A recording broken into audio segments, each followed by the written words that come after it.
नमस्कार दोस्तों, स्वागत है आप सभी का मेरी चैनल सारिका की आवाज़ में। आज की वीडियो के माध्यम से हम जानेंगे कि राधा रानी को आजीवन किशोरी रहने का वरदान कैसे मिला था। तो सनातन धर्म में कृष्ण भक्ति में डूबे रहने वाले अनेकों भक्त हैं जो राधा रानी के नाम का जाप करते रहते हैं। धार्मिक मान्यता है कि जो भक्त सच्चे मन से राधे राधे का जाप करता है उसे मोक्ष की प्राप्ति होती है और श्री कृष्ण के वैकुंठ धाम गोलोक में स्थान प्राप्त होता है। शास्त्रों के अनुसार राधा और श्री कृष्ण एक ही आत्मा के दो रूप थे।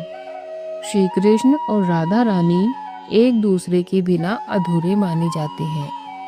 इसीलिए आज भी श्री कृष्ण से जुड़े प्रत्येक कार्य में राधा रानी का नाम सबसे पहले लिया जाता है। राधा रानी को अनेकों नामों से जाना जाता है, जैसे वृषभानु कुमारी, बरसाने की रानी और किशोरी जी। शास्त्रों के अनुसार राधा रानी धरती लोक पर हमेशा किशोरी रूप में ही रहीं।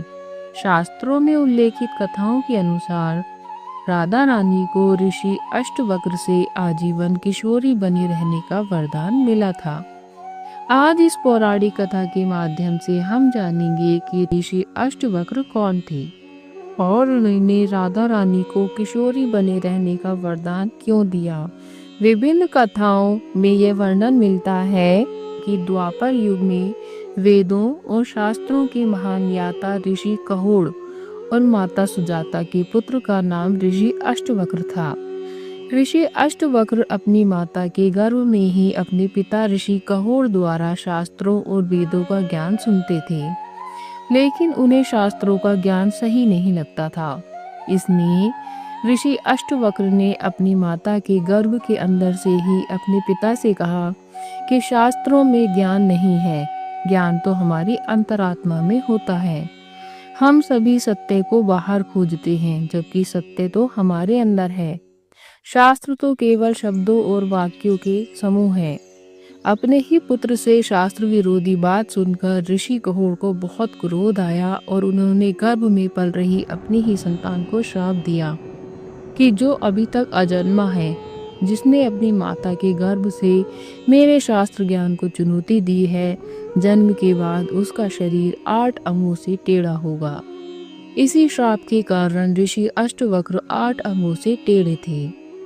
ऋषि अष्टवक्र के 8 टेढ़े अंगों के कारण लोग उन्हें देखकर उनका मजाक बनाया करते थे और उन पर हंसते थे। क्रोध में आकर ऋषि अष्टवक्र लोगों को श्राप दे दिया करते थे। एक बार ऋषि अष्टवक्र बरसाना आए थे, तब सभी बरसानावासी उनके दर्शन करने पहुंचे, जिनमें से कई बरसानावासी ऋषि अष्टवक्र के टेढ़े अंगों को देखकर हंसने लगे। ऋषि अष्टवक्र उन सभी को पत्थर में बदल जाने का श्राप दे दिया। जब राधा रानी श्री अष्टवक्र के दर्शन करने पहुंची तो राधा रानी ऋषि अष्टवक्र को देखकर मंद मंद मुस्कुराने लगी। ऋषि अष्टवक्र अपने क्रोध से आकर राधा रानी को श्राप देने ही वाले थे कि श्री कृष्ण ने ऋषि अष्टवक्र से अनुरोध किया कि वह एक बार राधा रानी से मुस्कुराने की वजह तो जाने। तब राधा रानी ने ऋषि अष्टवक्र से कहा कि वह ऋषि अष्टवक्र के टेढ़े अंगों को देखकर नहीं मुस्कुराई, बल्कि आनंद की अनुभूति के कारण मुस्कुरा रही थीं, क्योंकि उन्हें तो ऋषि अष्टवक्र को देखकर श्री कृष्ण की छवि और परमात्मा के दर्शन जैसी अनुभूति हुई।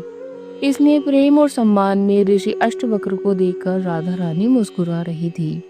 इतना सुनकर ऋषि अष्टवक्र बहुत प्रसन्न हुए और राधा रानी को आजीवन किशोरी बनी रहने का वरदान दिया। साथ ही अन्य गांव वालों को भी श्राप से मुक्त कर दिया। इसी कारण राधा रानी को किशोरी जी कहकर संबोधित किया जाता है। तो दोस्तों, उम्मीद करती हूँ कि आपको ये कहानी पसंद आई होगी। यदि आपको ये कथा अच्छी लगी हो तो आप कमेंट बॉक्स में राधे राधे जरूर लिखें। वीडियो को लाइक करें और मेरे चैनल को सब्सक्राइब करें। मिलते हैं आप अगली कहानी में, तब तक के लिए take care and bye bye.